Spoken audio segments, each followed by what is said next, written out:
Agora falando do carnaval, teve no último final de semana, né, Berenice Leite e Guta Pini, ali o chamado pré-carnaval. No próximo final de semana temos aí o carnaval pela frente, depois tem o pós-carnaval também no outro final de semana. E aqui em São Paulo, vocês devem ter acompanhado aí nos estados de vocês que teve muito tumulto na capital paulista, especialmente no pré-carnaval, no último domingo, nas proximidades aqui, inclusive da sede da Oeste, na Rua da Consolação. Veja só aí as imagens. E o governador de São Paulo, Tarcísio de Freitas, criticou justamente o excesso de público que compareceu aos eventos do pré-carnaval na capital paulista. Segundo o Tarcísio, a Rua da Consolação não poderia ter recebido aproximadamente 1,5 milhão de pessoas. Um número estimado, aqui chegou esse mega bloco de carnaval com a presença de um DJ escocês, o Calvin Harris, na tarde do último domingo. A avaliação negativa do governador contrasta com a do prefeito Ricardo Nunes, para quem a festa foi um sucesso por supostamente não ter registrado nenhuma ocorrência grave. No entanto, relatos de foliões e vídeos como esses que a gente acompanha aí nas imagens agora, publicados nas redes sociais, mostram o oposto. Muitas pessoas passaram mal em função da falta de espaço no local. E tem sido assim. Nos últimos anos, os blocos de carnaval, a gente sabe, inclusive na capital paulista, tem ganhado uma crescente adesão de foliões. E aí, apesar de toda essa euforia, muita música, animação, o evento costuma apresentar diversos problemas. Entre esses, que a gente exibiu agora há pouco, tem mais roubos, furtos, brigas, sujeira, então, nem se fala nas ruas, entre outros problemas. E ontem, o Ministério Público de São Paulo instaurou um inquérito preliminar para apurar a superlotação nos blocos que desfilaram na Rua da Consolação no último final de semana. Os tumultos que deixaram aí, a gente acompanhou mais uma vez, eu vou pedir à nossa direção para colocar novamente aí as imagens, deixaram foliões feridos. E para falar sobre esse assunto, o nosso contato agora é com o deputado Coronel Tadeu. Bom dia, deputado, seja muito bem-vindo. Obrigado por nos atender. Eu que agradeço, Daniel. Bom dia para você, bom dia para a Guta, para a Berenice, para todos aqueles que estão nos assistindo. É um prazer estar com vocês novamente aqui. A primeira pergunta que eu faço para o senhor, deputado, é: o senhor, como policial militar, o senhor concorda com o prefeito de São Paulo, Ricardo Nunes, que chamou de sucesso um pré-carnaval marcado aí por superlotação, brigas, furtos, tumultos nas ruas de São Paulo? Qual é a análise de um agente da segurança? Eu não diria sucesso. Em termos de público, foi maravilhoso. Realmente, o público compareceu, mas para a segurança foi péssimo. Foi um fracasso, né? E olha, gente, eu não sou contra o carnaval, não. O carnaval é uma das maiores expressões culturais que nós temos no país, né? Mas precisa acontecer com responsabilidade, né? A festa não pode ser confundida com permissividade e atos de violência, né? E celebrar também não pode significar depredação, liberdade, né? Salvo-conduto para você quebrar tudo que aparece pela frente. E foi isso que aconteceu após o encerramento, né? O espaço público é de todos, né? E precisa ser respeitado por quem comparece a essas festas, né? E sobre depredação, infelizmente, Daniel, né? Muitos anos a gente está acompanhando, né? E nós estamos vendo episódios de depredação de patrimônio público e privado, ou seja, tanto contribuinte como as pessoas, os cidadãos comuns, né, acabam pagando por esse prejuízo, né? Algo que prejudica a população, gera custos, né, e vai recair sobre todos nós, né? Cada banco quebrado, cada poste que é danificado, cada prédio que é pichado, representa dinheiro público que deixa de ser investido, às vezes, em outras áreas. E, às vezes, as pessoas, a primeira coisa é querer colocar culpa na segurança pública, no caso, principalmente, Polícia Militar e Guarda Civil Metropolitana, estamos falando aqui de São Paulo, né? Mas, olha, a segurança pública, ela se antecipa a esses fatos. Agora, tem algumas coisas que, por exemplo, fogem do controle. Então, eu sei de um caso aqui que tiveram que interromper o show de uma cantora porque o público era muito grande, né? Então, estava sendo feito no lugar errado. Então, essa questão da avaliação, que quem organiza é a prefeitura, praticamente a segurança pública corre atrás da decisão da prefeitura, você, às vezes, fica de mãos amarradas para poder intervir. Você se depara com um problema na hora e aí você, obrigatoriamente, a segurança pública, a polícia, a guarda, vão ter que tomar uma atitude mais radical, como foi esse o caso de parar o show da cantora. Pois é, a capital paulista, só trazendo uma informação para o senhor e para quem nos acompanha, registrou 23 presos e centenas de celulares foram apreendidos também, só no início da festa. E aí, perguntou ao senhor, diante desses números, é exagero considerar que esses blocos também se tornaram verdadeiros territórios sem lei, onde o cidadão comum é refém da criminalidade? Sim, podemos fazer essa avaliação com toda certeza. E a gente viu imagens aí de pessoas que não roubaram 1, 2, nem 3 celulares, não. Eu vi imagens aí de pessoas que foram presas pela polícia com mais de 10 celulares. Então, o povo facilita, né? E a gente esquece de fazer a sua própria segurança, né? Que é escondendo o celular no corpo mesmo, de uma forma que dificulte o acesso desses bandidos. Mas o bandido ele conta com essa facilitação, né? Bebida, droga, tudo que é envolvido nisso daí, aí a pessoa acaba se desligando de itens básicos, né? E o celular hoje, qualquer um bom celular aí está custando 5, 6, 7 mil reais, né? Então os bandidos realmente não facilitam, não, eles vão para cima mesmo, encontram a facilidade e aí praticam o crime.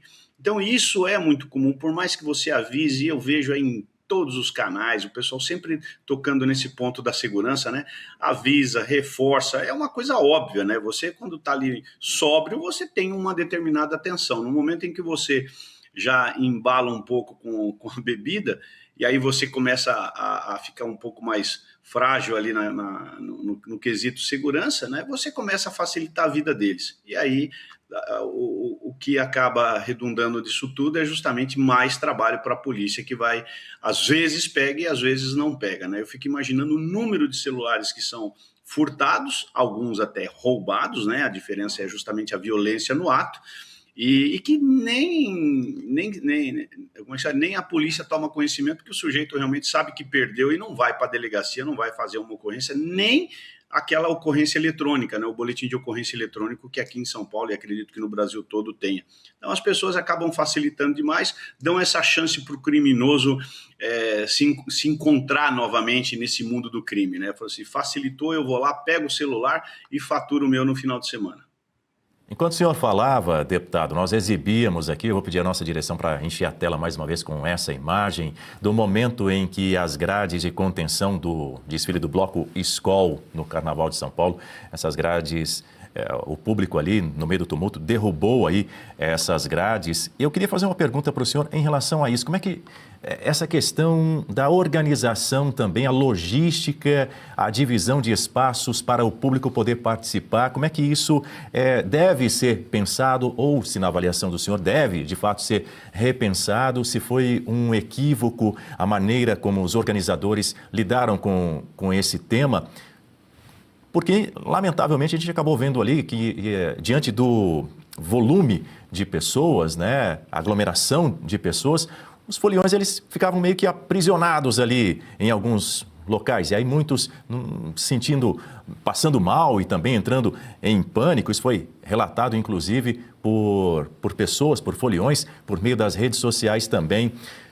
Dificultaram, inclusive, a saída de emergência para alguns desses foliões também. Tiveram essa limitação para poder se esquivar, sair do local, buscar um atendimento médico adequado.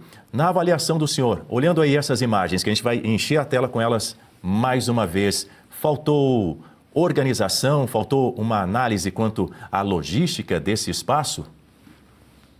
Daniel, é difícil você prever, quando você faz um evento aberto, qual é o público que vai. Mas algumas coisas são óbvias. Dependendo do cantor, do artista que vai, é fácil você dizer se vai arrastar 10, 50, 100, 500 ou 1 milhão de pessoas. Tem algumas coisas que são óbvias. Aí eu vou dizer para você, é falha.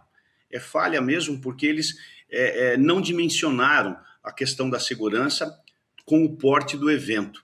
Outra coisa é o risco que você corre de fazer isso no lugar aberto. Numa arena, por exemplo, se você pegar uma arena qualquer, e hoje em São Paulo, o que não falta são espaços, né, arenas para eventos, né, e eventos até desse porte. Esse caso aí, por exemplo, que a gente está vendo, que eu acredito que aconteceu na Consolação, É o típico do caso, por exemplo, que nós tínhamos que fazer no Autódromo de Interlagos, que é uma arena de eventos maravilhosa, e ali você consegue colocar de 1 milhão a 1,5 milhão de pessoas dentro do Autódromo de Interlagos. Então esse é um evento que não era para acontecer na Consolação em hipótese nenhuma. Você teria que ter previsto isso, porque o artista já chama o público.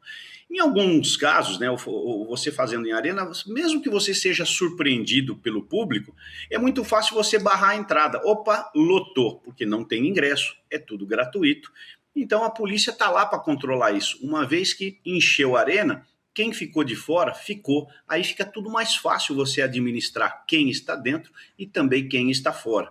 Então eu posso considerar até certo ponto que houve falha sim no planejamento. E, infelizmente, as autoridades vão ter que aprender com os próprios erros, porque o ano que vem nós teremos carnaval de novo. Já disse, eu não sou contra o carnaval, não. Mas tem determinadas coisas que às vezes você precisa cortar, você precisa fechar a torneira, às vezes até para o povo aprender. E hoje, eu vejo aqui essa questão dos blocos, que isso já está há alguns anos aqui na cidade de São Paulo. Nós já temos muito tempo que na época de carnaval os blocos vêm para a rua mesmo. São mais de 800 eventos. Então, planejar e coordenar e fazer a segurança de 800 eventos que praticamente acontecem ao mesmo tempo, não é uma coisa simples, não. São Bódromo não tem limite de público, tem lá 30, 40 mil pessoas no máximo. Ninguém vai vender um ingresso a mais para colocar em risco a população que vai assistir o carnaval. São Bódromo no Rio de Janeiro, mesma coisa, tem número limitado de assentos, de cadeira. Agora, quando você faz na rua, você tem que ter uma atenção muito maior. Ou você superestima a segurança, é melhor ter sobrando do que faltando, né? Ou você vai pagar o preço de ver essas cenas novamente. Você falou em fechar a torneira, enquanto hospitais e escolas precisam de recursos, tem muita gente aqui escrevendo exatamente isso. Eu estou apenas dando voz à nossa audiência, dizendo que milhões de reais têm sido destinados para financiar esses blocos de carnaval. O senhor vê nisso uma inversão de prioridades do governo e também até das prefeituras? E quero ouvir do senhor, como parlamentar, como homem de segurança, o senhor defenderia que os blocos fossem repensados ou até mesmo proibidos? O senhor já falou um pouco aí a respeito dessa possibilidade de migrar para alguns outros espaços públicos, mas diante desse cenário de caos, de insegurança, de desperdício de dinheiro público, que tudo isso representa, qual caminho o senhor sugere? Você tocou num ponto que para mim é muito importante. Qual é o limite do uso do dinheiro público nessas festas? Num cenário de orçamento limitado que nós temos, a gente precisa fazer escolhas responsáveis. O dinheiro público não é do governo, ele está lá para ser utilizado a nosso favor. Então você tem que estabelecer prioridade de gastos. Cada real investido precisa ser muito bem avaliado e com responsabilidade.